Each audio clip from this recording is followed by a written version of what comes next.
Hey, what's going on, everybody? This is Captain Dr. Spock, back here in War Thunder and during Confrontation. This is a replay recording. I sadly was not recording at the time of playing this. It was very late at night, right before bed, and I just felt like flying some biplanes. We take out the Gladiator Mark II. Today, I have a little bit of information for you. Just had to double check to make sure this was the Mark II. This is what this pretty bird looks like. As we're flying, I will spout out some information to you, and then once we get into combat, well, I'll do my best to remember and talk to you about what we're going through our minds. And we'll be out of the plane while I'm talking to you about the plane, and then we'll be in the plane when we get to combat. So I hope you guys enjoy the show, and please hit that like button, subscribe if you want to, and leave a comment down below. Leave a comment down below letting me know what you think and what you want to see next. Sorry about the little interruption there. Obviously brain fart. But anyway, let's get this show on the road, right? Slight interruptions, it's okay. So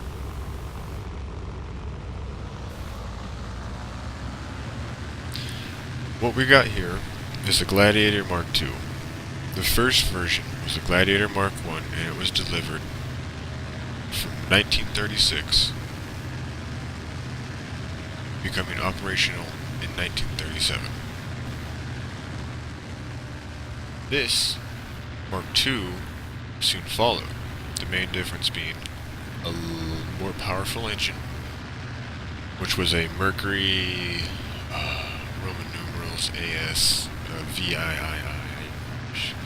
I need to get better at that. But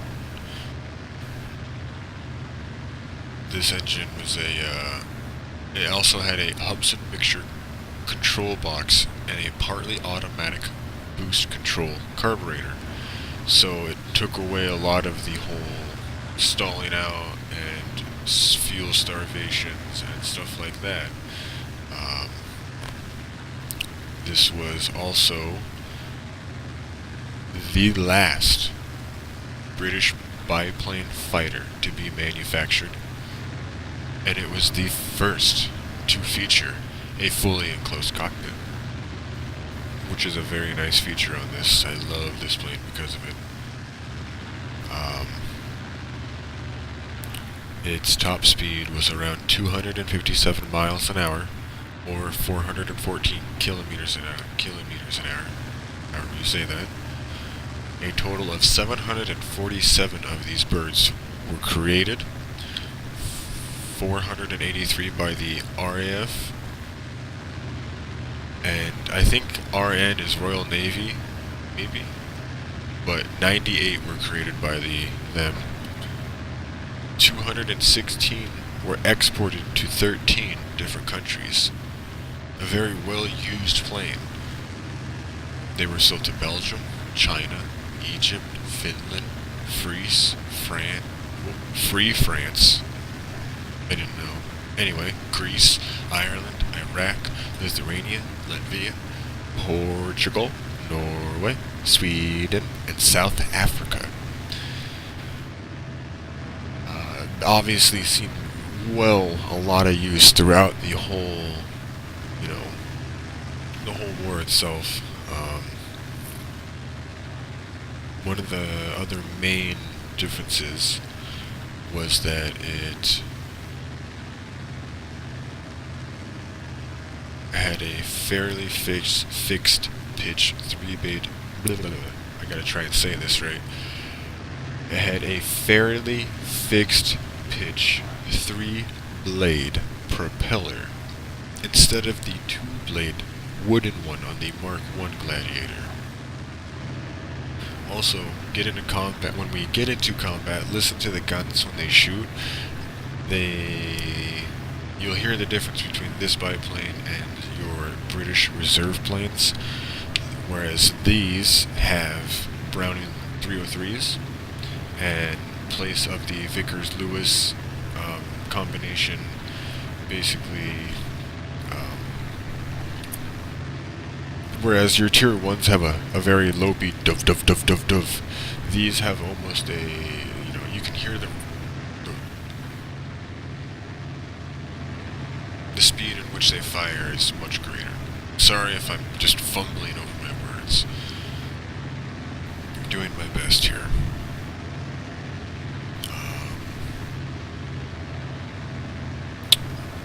That's pretty much all the information I have on the bird.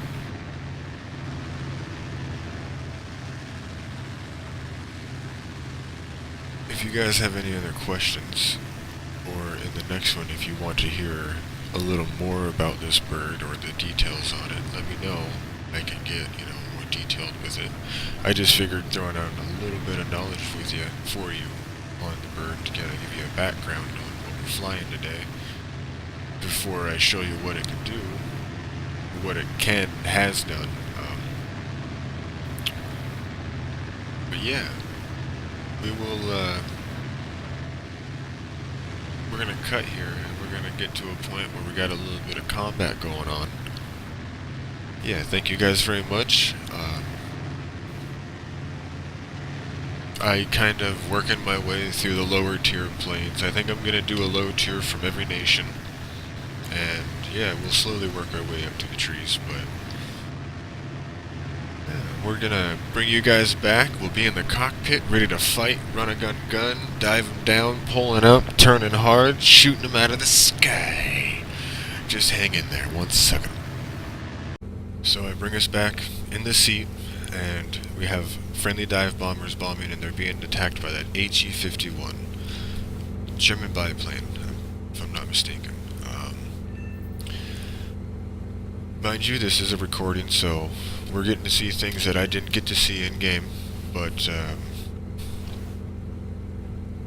I'm basically, as I'm coming up on these guys, I noticed, it's either friendly bombers being attacked, or it's enemy bombers being attacked by friendlies. And so I've been making my way over here, and I thought there was more than one at the time, but obviously, it appears that there's just the one. And you can see I'm tracking them pretty good. I'm sorry about the glitchy aircraft. I don't think I had the best connection to this server. I might have been on an EU server. But we start making our dive, and you see me, I'm locked onto that friendly plane there. Keep losing him a little. I just actually seen another one of the, yeah, there's more than one enemy here. So I hear him. There we go. There's a bad guy, and then I realize, oh, that was a friendly. So I have to keep rolling. There's the check. That's the clarification, which leads me to see, oh, there's the tracers right there. That's where I need to be.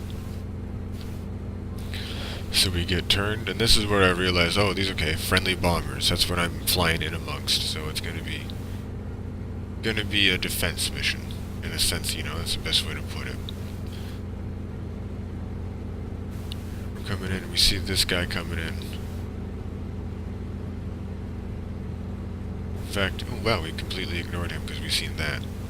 Always the shinies. Get distracted by shinies. But we're pulling up hard, put some shots out. Got a couple of hits if you heard that. Trying to get him off the 6 of that guy. Put a couple danger close shots on him. End up stalling out and the plane rolls out. But thank God it did, because I actually have an enemy on my 6. There's the plane I was just staring at a minute ago. I probably should have paid more attention to him, but we are in a Gladiator, and this thing has flaps, a biplane with flaps. Look at that turn time. We are turning all sorts of inside that circle. If we get it again, just keep engaging those flaps, disengaging those flaps. We do have to remember this guy has a tail gunner, so we try to stay under his belly and get a couple shots off. As I'm climbing up, he's pulling down a little. I'm trying to line it up. Mind you guys, this was my first flight in a while, so I'm a little jerky on the stick, and I figure by the time I get lined up, he's gonna have guns on, so I just dive down right there. It was a good dive too, because you see those tracers coming. He almost got his teeth right into me. So we're going back up for the diving under the belly. There's a couple hits. Nothing serious, just hits. Sparks, if you want to call them that. There he is. He's trying to level out that plane again. Get that tail gunner on me. Putting out a couple long range. You hear that gun? That's a lot different than that dove, dove, dove, dove. Here we go. There's a couple more hits. Again, not really getting anything serious, but we're making him aware of the fact that we're getting hits on him, and what I'm trying to do is make him turn, make him feel like he's not going to be able to actually get away. And sure enough, he gives us the turn. I think maybe he thought he could get the turn done inside of us, but as we pull in on him, here he is, strafe him once, boom. Pilot snipe, done. That was a beautiful, beautiful encounter. Honestly, I've surprised myself with how I was able to get the turn and just the crosshairs locked onto him for that split second, took him down just like that. It was beautiful. And we throttled down, we're diving down a little, trying to give us some situational awareness. I know I looked back over my shoulder or something. That's what I seen, tracers or something. I know I seen something as I looked back over my shoulder that gets me to turn back around. And again, sorry about the laggy plane. I was pretty sure I'm on an EU server, so connection probably wasn't the greatest.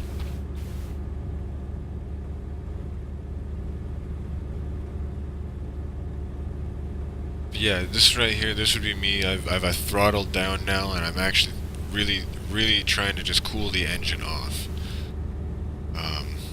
That last engagement, I was holding weapon 100% throttle pretty much the whole time, so now we're just checking out the surrounding areas. That I noticed there was a Fury behind me, and I see those tracers, and it's like, oh, obviously it's not a friendly shooting a friendly, so I decided to just pull her back around. Nice to see that it's a CR-32. Pretty sure CR-32. I'm pretty sure that's another biplane. Italian biplane, if I'm not mistaken.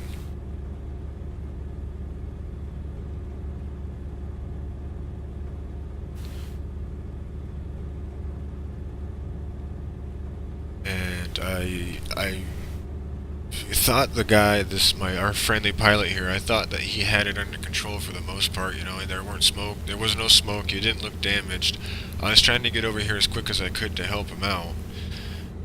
And you'll see that I get to him, but sadly, right as I get to him, he loses it into the ground. I'm not really sure what happened. Maybe he sustained some damage to his wings or something, but right here, maybe it was just a stall maneuver. Yeah, it looks like maybe he fluttered out and stalled.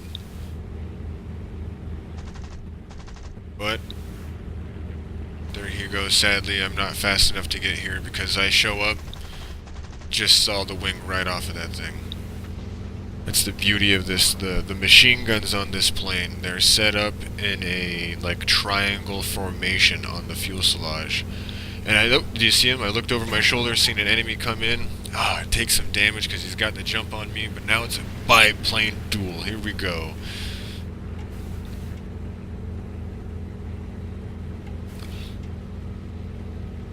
He's got the jump on me, but I'm already on him. No hits on that pre-fire, but it's okay. We're still, we're still technically on a 6. Pulls a fancy up and over maneuver. Got some hits. Now we're about equal stage now. He's bleeding, I'm bleeding. Both the planes are wounded a little. And saw that wing right off. Convergence is 300. That makes a big difference for stuff like this. Guys set out their convergence to 600, 700 meters, and it's like, when I'm in sim, convergence goes all the way down to 3, maybe 4 at the most, but right there's why you see why. It saws through wings. It's pilot snipes, guys, especially when you're this close, and I find myself being this close in sim a lot. But see, boom, there's our 3 kills, and from here, we actually gonna kick out of the pilot seat.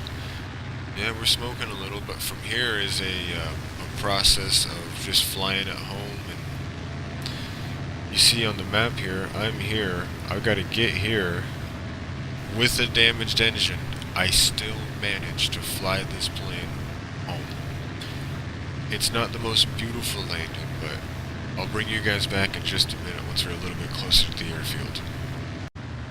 So, through the time and ability of editing, you see we've covered quite a bit of distance, and we're still in the air. Although you can hear it in the engine. Let's jump in here real quick.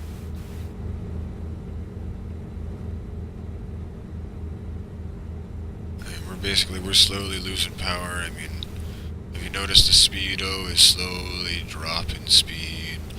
And this is like, you zoom in and see the runway. This is the distance away from landing where you're like, oh, am I gonna make it? Because the plane was really starting to go belly up on me here.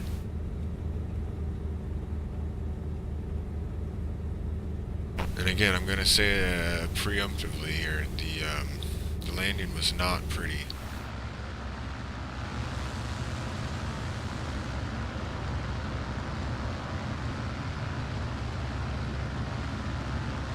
But a very, very fun plane to fly. I recommend, if you guys haven't tried it out yet, just go give it a test flight. You don't even have to take it into an enduring con. Just go into test flight. Just check it out.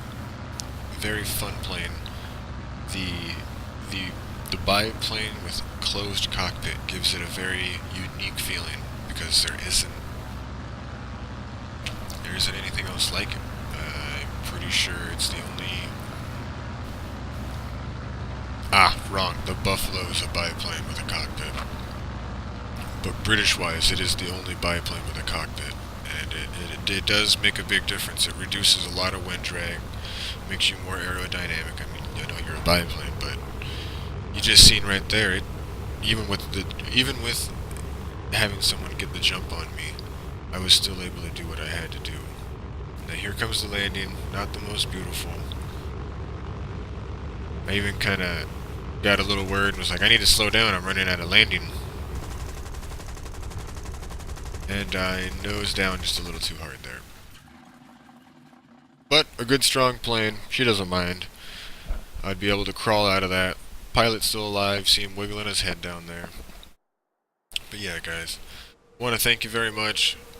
That's the Gladiator Mark II. Ace in a day. Brings it home. Lands it on the runway. This one's a little more banged up than my last one, but we still made it home, and that's all that matters. I want to thank you all very much for stopping in. This is Captain Dr. Spock playing War Thunder Enduring Confrontation. Wishing all of you a wonderful day. Captain Dr. Spock, signing out.